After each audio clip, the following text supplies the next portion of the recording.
ఈరోజు నేను మీ ముందు మాట్లాడుతున్నానంటే మా వైఎస్ఆర్ పార్టీ తరఫున 5 ఏళ్ళు పరిపాలన చేసిన దానికి మా పూతలపూడి నియోజకవర్గం ప్రజలందరూ కూడా నేను థ్యాంక్స్ చెప్తున్నాను. ఈరోజు నేను ఇంత కష్టపడి ఒక దళితుగా పుట్టి ఎక్కడో చిత్తూరు మండలంలో పెరిగి పూతలపూడి నియోజకవర్గంలో ఎమ్మెల్యేగా అయ్యి ఈరోజు నేను మంచి కార్యక్రమం చేసి మా ముఖ్యమంత్రి గారికి ఒక మంచి ఎమ్మెల్యేగా నేను చేసినాను. కానీ ఈరోజు నేను చేసింది తప్పు ఏమీ నాకు తెలియదు. కానీ ఈరోజు మాకు సీటు కేటాయిస్తలేదు అని చెప్తున్నారు. మా తప్పు ఏముండదని కూడా ఆయన ఒకసారి తెలియజేస్తున్నారు. మా తప్పు ఏం చేసినాము, అట్లీస్ట్ 5 ఏళ్ళుగా మీరు ఒక్కసారైనా మనం పిలిపించి ఒక 1 ఇయర్కి ఒకసారి పిలిపించి మీరు చేసే పద్ధతి కరెక్టే కాదు, మీరు ఇది చేసింది ఇది తప్పు, ప్రజలతో మీరు కరెక్ట్ లేదా, లేదు నువ్వు చేసింది కరెక్టా, నా ఒక్క వ్యక్తిగత కరెక్ట్ లేదా అన్నది కూడా అడిగి ఉండొచ్చు. 5 ఏళ్ళుగా గడప గడప తిరగమన్నారు. 5 ఏళ్ళకి గడప గడప తిరిగినాను. సీఎం గారు అనౌన్స్మెంట్ చేయకముందే దాదాపు నేను 5 నెలలకు ముందే నేను చేస్తాను అనమాట. మళ్ళీ అనౌన్స్మెంట్ చేసిన తర్వాత మళ్ళీ నేను 1.5 ఇయర్గా నేను గడపడం చేస్తాను. చిత్తూరు జిల్లాలో నేను చేయకుండా ఎవరు చేయకుండా అన్నీ పూర్తి చేసినాను అనమాట. చేసి సీఎం గారేమో మీరు గడప గడప చేయండి నేను చూసుకుంటున్నారు. ఈరోజు చూస్తేమో మీ పర్ఫార్మెన్స్ బాగాలేదు, మీ సర్వే బాగాలేదు అంటున్నారు. ఇది ఎక్కడి నుంచి ఎక్కడికి కరెక్ట్ అది కూడా మాకు అర్థం కలగచ్చేసి. అంటే మీకు దళితులు అంటే ఎంతవరకు కరెక్ట్ అనేది కూడా కొంచెం ఆలోచించేసి. అంటే ఈరోజు పూతలపట్టు నియోజకవర్గంలో దళితులు ఎక్కువ ఓటు శాతం ఎక్కువ ఉండాలి వచ్చేసి. దాదాపు 80,000 ఓట్లు దళితులు ఉండాలి వచ్చేసి. బీసీలు 60,000 ఓట్లు ఉండాలి వచ్చేసి. ఇప్పుడు ఈరోజు మీరు సర్వే బాగలేదు, మీకు వ్యతిరేకం ఉన్నది. వ్యతిరేకం ఉన్నప్పుడు మా ప్రజలంతా పిలవండి, పిలిచి మాట్లాడండి. వ్యక్తిగతం ఏముండదు, ఎమ్మెల్యేకి మీకు ఏమైనా ప్రారంభమైంది అనేది.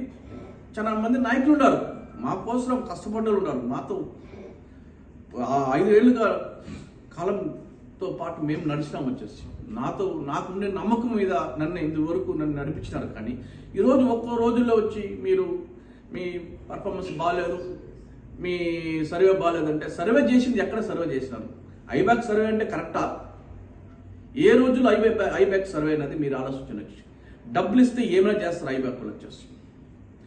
ఎంతవరకు ఎవరికి రాస్తారు, ఎవరు తలరత్త మార్చేస్తారు. అంటే లాస్ట్ ఎలక్షన్కి ఐబ్యాక్ ఏమన్నా మీకు ఏదైనా రిపోర్ట్ ఇచ్చినారా? మీరు మాకు నమ్మకం పెట్టి మా మీద మీరు సీట్ ఇచ్చినారు. 30,000 ఓట్లు నేను గెలిచాను వచ్చేసి. ఈరోజు 30,000 గెలిచింది ఈరోజు ఎంతో రావచ్చు, సగం వస్తుంది, ఏదో ఇంకొకటి ఎక్కువ రావచ్చు. నేను చేసిన కష్టం నాకున్నది వచ్చేసి. అన్నీ వదులుకొని నా బిజినెస్ ఫ్యామిలీ అంతా వదులుకొని నా ప్రజలే నాకు, పార్టీ నాకు అని ఉన్నాను. కానీ మాకెందుకు ఇలా అన్యాయం చేస్తున్నారు వచ్చేసి. దీనికి పరిష్కారం అనేది సీఎం గారు మీరు 100% చెప్పాలి వచ్చేసి. ఎందుకంటే ఈ రోజులు మనకు దళితులకు అందుకు న్యాయం జరగలేదు, అన్ని చోట్ల మాకు ఇబ్బంది అవుతుంది వచ్చేసి. దళితులు చేసిన కర్మ మేమే పాపం చేసాం, మేము పాపం చేస్తాం చెప్పని వచ్చేసి. అంటే దళితులకు పుట్టింది వేస్తా మేము. రోజు మీరు అంటున్నారు దళితులు, ఎస్సీలు, ఓసీలు, మాకు ఎస్సీలు, బీసీలు, మైనారిటీ అంటారు. కానీ మాకు ఏం న్యాయం చేస్తున్నారు? మీరు కొంచెం దయచేసి మీరు పరిష్కరించండి. మా ఒక నియోజకవర్గంలో ప్రజలతో మీరే నిర్ణయం తీసుకోండి.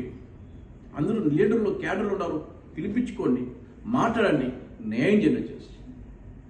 అది లేకుండా సర్వే లేదు, సర్వే బాగాలేదు అంటే ఏ సర్వే బాగాలేదు వచ్చేసి ప్రాక్టికల్గా వచ్చి మీరు చూస్తే మీకు తెలుస్తుంది.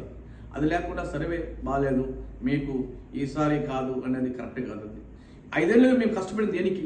ఏం ఫలితం వచ్చింది? మమ్మల్ని ఇంత కష్టపడి 5 ఏళ్ళకి అన్నీ మీరు 5 ఏళ్ళు కష్టపడి మీరు చెప్పింది మేము చేసినాము. మేము చేసింది ఏం లేదు కదా. మేము చేయాలంటే కూడా మాకు పైన అధికారులు ఉన్నారు, పైన మంత్రులు ఉన్నారు, వాళ్ళని అడిగి మేము చేసినాం. కానీ మేము ఓన్గా ఏం చేసింది ఏం లేదు. ఇది చేయాలంటే కూడా మాకు ఇక్కడ మాకు రెడ్డి కమ్యూనిటీ ఎక్కువ ఉంటారు, వాళ్ళు అడిగి చేస్తున్నాం. అడగకుండా ఏం చేయలే కదా. మాకు ఏమైనా పౌరు చేస్తున్నదా? మేము చేయాలంటే మీరు ఇస్తేగా మేము చేసానికి అవుతుంది. మాకు ఏమి ఇవ్వకుండా మీరు చేయండి చేయండి ఏం చేసేది వచ్చేసి ఎవరితో మేము మాట్లాడాలా, ఎవరితో చెప్పుకోవాలా? అంటే దళితులుగా మేము పుట్టింది వేస్ట్ అనుకున్నాను. అంటే మేము ఈరోజు ఇన్ని కష్టపడి చేసుకొచ్చామంటే ఎవరికి వచ్చేస్తాం? ఆ రోజుల్లో మేము పుట్టింది కాంగ్రెస్లో పుట్టినాం, ఆ రోజు నుంచి కాంగ్రెస్ పార్టీలో ఉన్నాం. రాజశేఖర్ గారు అంటే మాకు ప్రాణం. ఆ రోజు నుంచి రాజశేఖర్ గారితో ఎలా ఉన్నాము, ఎలా బతికినామన్నది మాకు తెలిసి వచ్చేసి ఈరోజు మిమ్మల్ని చూసి మేము వచ్చినాం. మీరు చేసిన న్యాయమా? ఒకసారి మీరు ఆలోచించండి. ఇచ్చేసి సీఎం గారికి నేను చెప్పేది ఏమంటే దళితులకి మోసం చేయొద్దండి, దళితులకి న్యాయం చేయండి. వచ్చేసి మిమ్మల్ని నమ్ముకుని ఉన్నాం. మన పార్టీ అనేది మాకు గుర్తిస్తున్నారు. వచ్చేసి మా పార్టీ అనేది మేము ప్రాణం ఇస్తున్నాం. గతంలో నాకు ఎలక్షన్ అప్పుడు నన్ను కొట్టేస్తే సచ్చి బతికినాను.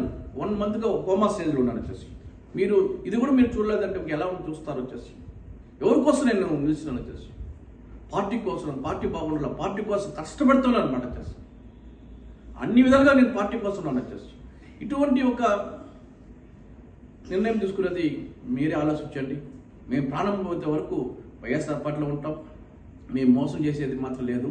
తప్పనిసరి మీకోసం ఉంటాము, మీకోసం ప్రాణం ఇస్తాం, మీకోసమే మేము బతుకుతాం కూడా ఈరోజు మీకు అందరికీ తెలియజేస్తున్నాం. ముఖ్యమంత్రి గారు కలిసినప్పుడు సర్వే బాగలేదు, కొంచెం మీ మీద వ్యతిరేకం ఉన్నది చెప్పినారు. వ్యతిరేకం ఉన్నది మీరు తెలియజేయండి. ఏం వ్యతిరేకం ఉన్నది మీరు మా నాయకులతో మాట్లాడండి, మా నాయకులతో మాట్లాడి మీరు నిర్ణయం తీసుకోండి. నేను చెప్పినానే తప్ప ఆయన అడిగినప్పుడు ఇదే మాట్లాడినాను. వచ్చేసి 5 ఏళ్ళు మేము కష్టపడినాము, 5 ఏళ్ళు కష్టపడాలి. ఈరోజు చూస్తున్నారు.